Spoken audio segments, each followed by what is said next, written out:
Welcome everyone to my poster presentation. I'm Daakshayani Gnanaguru, a student at City University of London, and today I'm presenting a study I conducted with my supervisor, Dr. Anna Lombrecht, which looks at the effects of daylight savings time change on daily routine and mood in autism. The circadian rhythm is an internal clock that allows most living beings, such as microbes, plants, and animals, to regulate their activities according to the environment. For instance, this could include the day and night cycle, and this repeats roughly every 24 hours. Multiple studies have highlighted a link between sleep issues and autism. They indicated that disturbed sleep and waking patterns and an atypical hormone profile in autistic children. And these findings suggests that there's a difference in the circadian timing system. Clinical and anecdotal observations have also suggested that autistic individuals are more reliant than their non-autistic counterparts on non-circadian cues.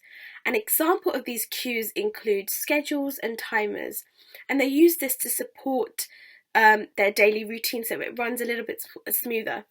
However, to our knowledge, no studies have compared autistic people's reliance on non-circadian cues and circadian cues. So the bi-yearly time change that occurs is when the clocks either move forward by 1 hour or back by 1 hour, and these time change creates a brief dissociation between circadian and non-circadian time cues. Studies have shown that 1 hour time changes have an impact on sleep patterns and mood in neurotypical individuals. Specifically, evidence indicate that the springtime daylight saving time change has a detrimental effect on both sleep and mood. A similar study conducted in 2014 showed that the transition into springtime has a negative impact on the general life and satisfaction and mood.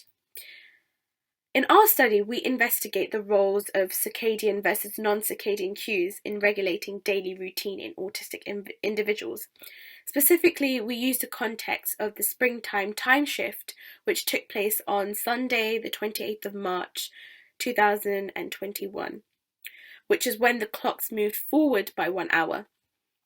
The daylight saving time scheme creates a temporary dissociation in our social timings, but our hunger and tiredness still is in line with the day and night rhythm. So, due to this slight misalignment in the social time, shifts our behaviour to match the social time instead of the internal and external circadian cues. So we hypothesize that the autistic individuals will rely less on circadian cues and will be more reliant on their non-circadian cues such as schedules and timers, suggesting that they'll be less affected by the time change. 17 autistic adults, which is indicated as ASD, and 7 non-autistic adults, which is indicated as TD, took part in the study. In the ASD group, there were 12 males, 3 females, 1 non-binary individual, and 1 transgender individual. The ASD group had an average age of 49 years, and in the TD group, there was 12 males, 5 females, with an average age of 53 years. The participants were asked to track their daily routine by completing a daily journal for the 2-week time period, starting week 1 prior to the time change. Participants were asked to record their sleep patterns, which includes the getting up and bedtimes, their eating patterns, so the time of a main meal, and we mainly asked them to when they had their lunch, for instance, as well as rating their levels of hunger and tiredness on a scale of 1 to 7. To measure the change in mood as a result of the time change, participants were asked to complete the brief mood introspection scale on 1 day before and 1 day after the time change.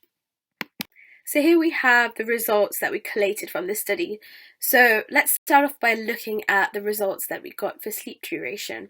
So when looking at sleep duration before and after the time change, we found that the autistic group showed an average of a 5-minute decrease in sleep duration, whereas the TD group showed an hour and 45-minute increase in sleep duration, which is quite interesting.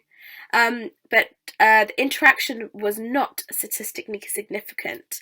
There was a main effects of period overall showing that that on average participants slept longer after the time change compared to before, but there was no main effects of group. So for the next sort of results, we have the results for mood. So when looking at mood levels, there was no main effects of group nor period, and there was no interaction between period and group, showing that mood did not change before and after the time change. And now we have the results for tiredness. When looking at tiredness levels, we found no main effects of period nor group. There was no interaction between period and group either, indicating levels of tiredness did not change. Finally, for our results, we have hunger levels, and they showed no effects of period or interaction between period and group, but there was a main effects of group, showing that the TD group have a higher overall average on levels of hunger.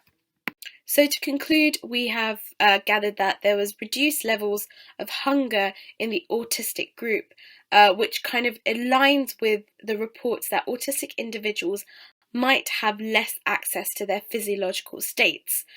We also noted that there was no difference in change in daily routine and mood between the autistic and non-autistic individuals as a result of the time change, which suggests that our hypothesis is falsified.